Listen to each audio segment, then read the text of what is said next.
Sony has come out with a brand new line of their Bravia TVs. We've got the Bravia 3, 7, 8, and 9. And these TVs are awesome with their own features, but because they have the Google TV built into them, a lot of the things that we're going to be talking about in this video will apply to some of the older Sony TVs. Now, as we go through the tips and tricks, anything that is new and maybe specific for these new TVs here, I will let you know in the video. The one that we're working with today is going to be the Bravia 7, but a lot of the stuff that we're talking about is going to apply to most of the TVs out there. Now, I did a tips and tricks review last year that has a ton of stuff in there. I didn't want to duplicate a lot of the stuff, so a lot of the things that we're going to be talking about in this video are going to be different from the last video. So I recommend you guys checking out that video also to get some additional tips and tricks out of it. So with that said, let's go ahead and talk about some of the Sony features that you probably didn't know existed on your TV. Okay, we're gonna go ahead and start with some of the hardware features of the TV, and specifically I'm talking about the power button. So if you didn't know, right under here is a power button. This is also used for other things too, but from here we can turn the TV on and off. A single push turns it on. A push and hold, if I push and hold it right here, it will go ahead and turn the TV off. With the TV on, if I give it a single push, it's going to bring up a menu. So we've got power, volume, channels, input, and reset. If I push these individually, just one at a time, it'll go through each one here. And then if I push and hold it, it will select it and allow me to turn the TV on and off. Let's go ahead and get the TV back on right here. And we can see underneath here too, there is a little slider. Now that slider right there is going to allow us to mute and unmute the Google Assistant feature that is built into this TV. If you like to use it and you want to use the wake word for turning on Google, you can have that here, or if you want to just turn it off, go ahead and turn it off. But this does have a Google Assistant built into it. Now, if we take a look at the remote, the bottom section here has all of our quick launch buttons. Tapping on any of these right here are going to automatically turn the TV on and launch into that application. So that's going to be a quick way. You don't have to hit the power button and then launch into it. Hit one of those buttons to turn the TV on. Now, if you run into a situation where the TV's acting weird or maybe it's stuck or glitchy, I haven't had that happen, but if you have, you can, once the TV is on, push and hold down on the power button, and that will bring up a reset for you. So you can go ahead and actually reboot the TV instead of just powering it on and off, because powering it on and off actually just puts it into standby mode and then quickly comes out of that when you're hitting that power button. Here's where you can actually reset the TV if there are any problems. Now I'm gonna go ahead and cancel out of this, and I'm going to push and hold on my home button, which is going to bring up my quick launches right here. I'm gonna go into all settings. We're gonna go down to System and About, and I'd recommend changing your device name. Name it something that is going to be easy to recognize, because with these being smart TVs, you can actually cast to them and use them in some part in your smart home. So having your device name set up properly, something that you would recognize, is gonna be a great thing to do. All right, now with most Sony TVs, they are going to have Google TV built into them. Now this, to me, is the best streaming service out there as far as navigating things around. You can see on here, I've got different picks that are for me that I can go through. I can go through and look at all of the different apps, which I absolutely love being able to access all these. We've got stuff for continue watching, but you can rearrange this stuff if you want to. So right now, I've got these set up to the first few here are the ones that I probably use the most as far as apps. But if you want to move any of these around, you can go ahead and push and hold on the select button on your remote, and you're gonna have a few options here. We can move it, open it, or view details. So if I select move here, I can now move this in any location that I want. I hit the select button to finish, and then I can move over and say select another one and move that one too. So you can really customize the screen and exactly what you want to do with it. Now, if you weren't aware of it, you can actually cast from your phone to the TV. So from here, I am in YouTube. I'm gonna go ahead and tap on here, and we see this little icon right here. If I tap on that icon, I can select which TV I want to cast to. I'm gonna go ahead and select our Sony TV right here, and you notice that YouTube is now loading in the background. Whatever I'm watching on here is gonna pop up, and I can cast it from my phone to the TV. We got 3 new game consoles. Now inside Google TV, it monitors the things that you watch and tries to recommend stuff for you. So if I go down here, we've got my continue watching, We've got top selling movies, popular movies, recommended videos, and then some other things down here that it would recommend to me just based off of things that have been watched on this TV, which is all and great if you like that. But if you're not that interested in it, this feature does take up resources. So it's monitoring what you're watching and trying to guess some extra things that you may want to watch. But this does take up system memory and can slow your navigation down. So a feature that I'd recommend is going into app only mode. So if I push and hold on that home button on our remote, go to our settings, I'm gonna go down here to account and sign in, select my account, and then we're gonna go down here to app only mode. So I'm gonna go ahead and turn that feature on. We are going to go back to the home screen, and you notice now I just see the apps and I can load those up how I want. Now, just like before, we can move those around, adjust them in any order that we want to. So maybe the ones we use at the top, but that is a cool feature to help save on resources and just get to the apps you want quicker. Now, one caveat with this though, is if I scroll up to the top, I don't have my list at the top anymore. I don't have my For You section. I also don't have that library section with my wish list items. So there is a bit of a trade-off for turning this feature on. The next big thing that I want to talk about is reducing your data transmission, or the things that Google TV likes to share with third-party companies about you. So we're going to go ahead and hit the settings button. It's that little gear icon on the remote, and that is going to bring up our settings here. Let's go ahead and go into our settings, and then we're going to go down to our privacy settings.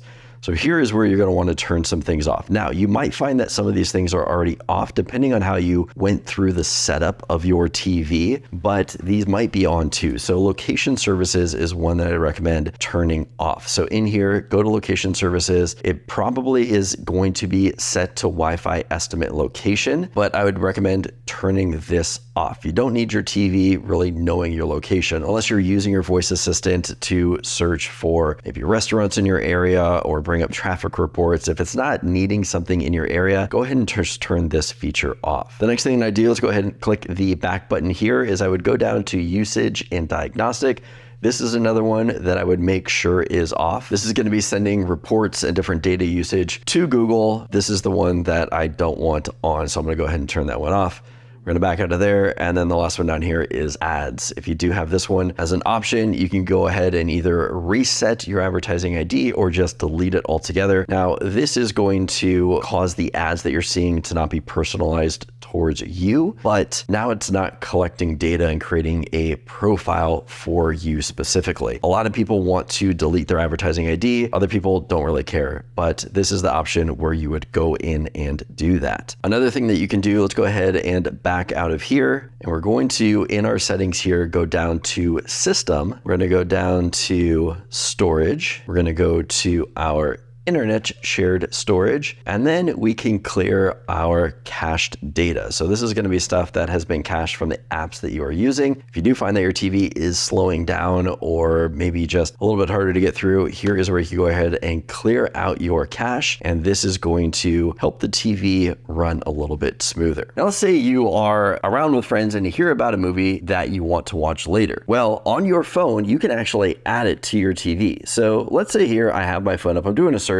I want to do a search for the Gladiator movie, and I bring it up right here and I see like, oh, this looks pretty cool. We've got some different options up here for, different ways to watch it if you want to do that. But if I click on overview and then scroll down a little bit right here, we have the option of clicking add to watch. So I'm going to go ahead, it's added it to my watch list. Now, if I look up here, I am logged into my Gmail account.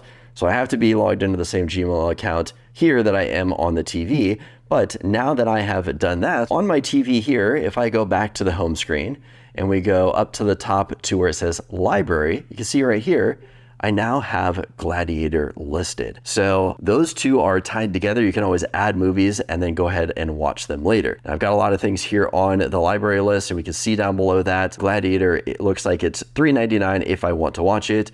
But a lot of this other stuff we can see is going to list where it's located. So this one's Disney Plus.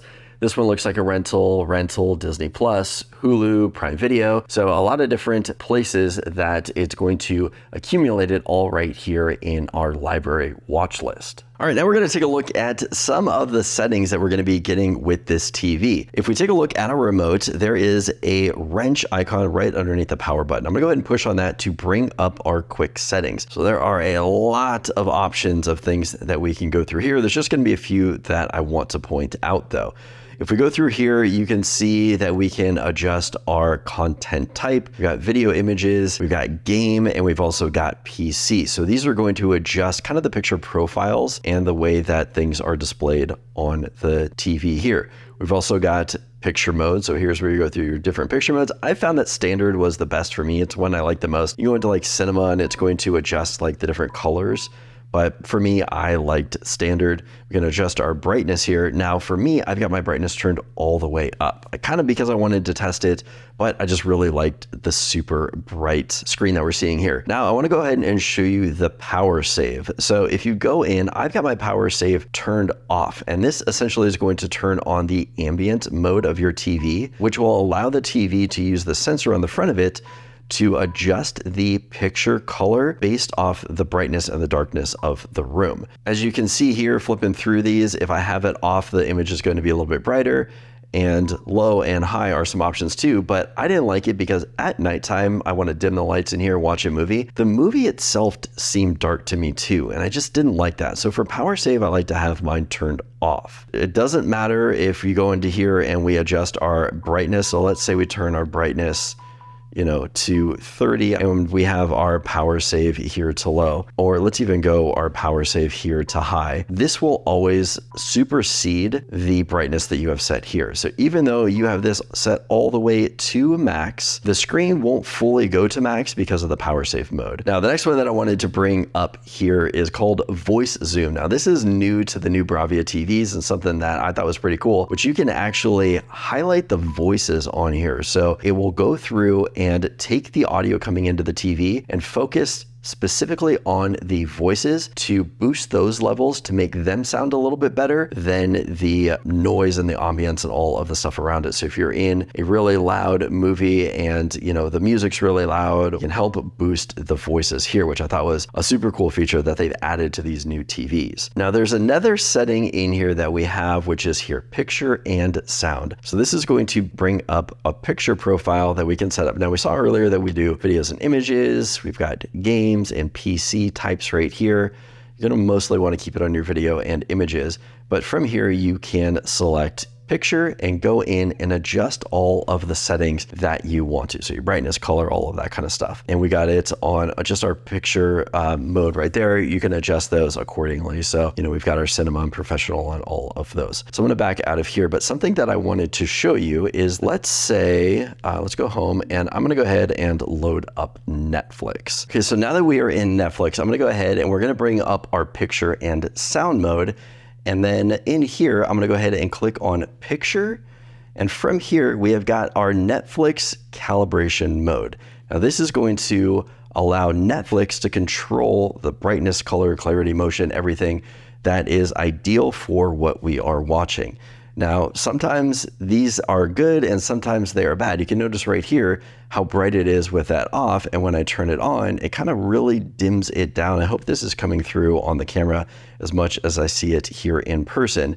So this can be a good or bad thing. I like to leave it on for Netflix, but I had this on for Prime Video. It was fine for Prime Video when I was watching other things, but when I tried to watch football or Thursday Night Football on Prime Video with that feature on, the game was super dark and I was not a fan. So for Prime Video, I actually turned that feature off. I didn't like it, but that will allow you to then go in here and adjust things accordingly. You can also adjust this stuff individually. So let's go ahead and go into Prime Video where I do have it turned off. So now we're here in Prime Video, and if I click on our wrench button, we're gonna go into our picture settings. Now, I do have it off in here, and we see that I've got options for a lot more different settings that we can choose from in here. But I wanna scroll down. We're gonna go through our audio, and in here you can adjust some other things too, according to your ambient light and things like that. But let's go back up here and go to picture, and you can see that I have it turned off. If I turn it on, it just gets really dark and dim. I didn't like watching football that way, so I just have mine turned off. Now, with that turned off, you can adjust your settings for app only. So right here, adjust only for Prime Video app. If I have that turned on and I go into my picture and then adjust any of my brightness, color, clarity, if I adjust any of that, it's just going to be doing it for the Prime Video app. Now, that's not on by default, but just something I wanted to bring up. If there were certain things that you wanted to adjust for certain apps, that is a possibility through here. Now, let's go back to the home screen, bring up our quick settings again. And the next thing that I wanted to bring up and show you is the audio right here. Okay, so we've got speaker right here. Now, something that is pretty cool with the brand new Sony TVs, I'm talking Bravia 7, 8, and 9, is that you have the ability of setting up dual audio. So what I mean by that is that you can select speaker, and that's going to be either your audio system or your speaker TV, but you can also set up your Bluetooth devices too. So you can listen to both of these at the same time. Let's say I want to use my Bravia Theater U neck speakers, but I also still want the TV and or audio system to be on at the same time too. So for here, we have got our audio system on, so sound is still coming out of the TV, and I'm going to be having sound simultaneously coming out of that Bluetooth device. Now, this is going to be any Bluetooth device. That doesn't have to specifically be that Sony Theater U. It could be headphones or anything like that. But I thought that was a cool option that you're going to be able to get dual audio out of this TV right here. Some other things here in the settings that I wanted to show you. Let's say you want to listen to music on the TV or have some kind of audio coming out of the TV, but you don't need to have the actual screen itself on. From here, I can go ahead and do picture off mode, which will leave whatever audio is playing on the TV, but just turn the picture off. To get that back on, just hit any button on your remote and it'll kick the picture back on. Some other things here is that we have got sleep timers, alarm, power on behavior. Let's go ahead and click on timer right here. This is going to bring up the settings for all of these. So if we look over here on the side, we have got our timer set up, so we can set the TV to turn on automatically whenever we set our timer. We've also got a sleep timer, which if you fall asleep with the TV on, you can automatically turn it off. You got an alarm right here, notify of set alarm with a sound, and then we also have clock. So clock is pretty cool because you can bring up a clock on the TV. I initially had mine set up to always display, but I kind of found it to be a little bit annoying. You can see up in the top right corner, the clock is displayed there. So if I back out of here, it's just always going to be there, which was fine for a while, but I decided to turn that off, and I actually went into the settings here and I just turned it to every hour. So 1 minute as it's about to flip over, it'll pop up in that corner right there. So I kind of know that, maybe we're getting close to kids' bedtime, and we've got that option right there. Now it auto shuts off itself after 15 minutes, but you can adjust that if you want to. We're gonna hit on that wrench icon right under the power button to bring up our menu, and we're gonna select on Eco Dashboard. So in here is where we can adjust these different things. We've got our power saving, right here, the auto shut off. So I have that set for 15 minutes, but it looks like you can adjust that from 15 being the lowest all the way up to 24 hours or never if you want to. But I like the 15 minutes. I mean, I always go ahead and turn my TV back on if I want to. And that is going to only shut it off if there has been no activity happening. So you're not hitting any buttons, nothing's really being displayed, just showing the home screen, nothing input is happening. It can detect that and will automatically shut it off. Now, the last thing that I wanted to show you was getting into kind of a secret menu here. And this is going to be into the developer options. I'm gonna go ahead and click on our gear icon. I just want to get into our settings right here. So we're going to go into settings. We're going to go down to system. We're going to click on about, and then all the way at the very bottom, we're going to go to Android TV OS build. We're going to hit the select button. So that is going to be in the middle of our circle right here. We're going to hit that 7 times. All right, we are now a developer. So from here, I'm going to go ahead and click on the back button. Scroll down, and we're going to go into our developer options. So we're going to click on that. And the one thing that I want to take a look at is limit background processes. So background process limit, boy, there are a lot of options there. And then we have got the ability to set our processes. So this is going to be how many things are happening in the background at one time. If you're noticing that your device is really slowing down, you may want to have it set up where it's only doing one process or two processes. But right now I'm just going to leave it at standard. This is just kind of extra bonus stuff that if you really wanted to dig into it. Also too, you can go through and look through everything here and just kind of see what all of your different options are. I would be careful though, because I mean, this is developer stuff. This is stuff where you could turn things on and off that you may not want to or may not realize what they do. So just tread lightly here. Now, these are just some of the tips and tricks that we're getting out of our Sony video. If you guys want to know more, be sure to check out this video right here, which is the one that I did last year. Lots of other stuff on there that I did not cover in this video. Also, if this video is helpful, give it a thumbs up. Let me know that you liked it. As always, don't forget to subscribe for more content like this, and I'll see you guys in the next video.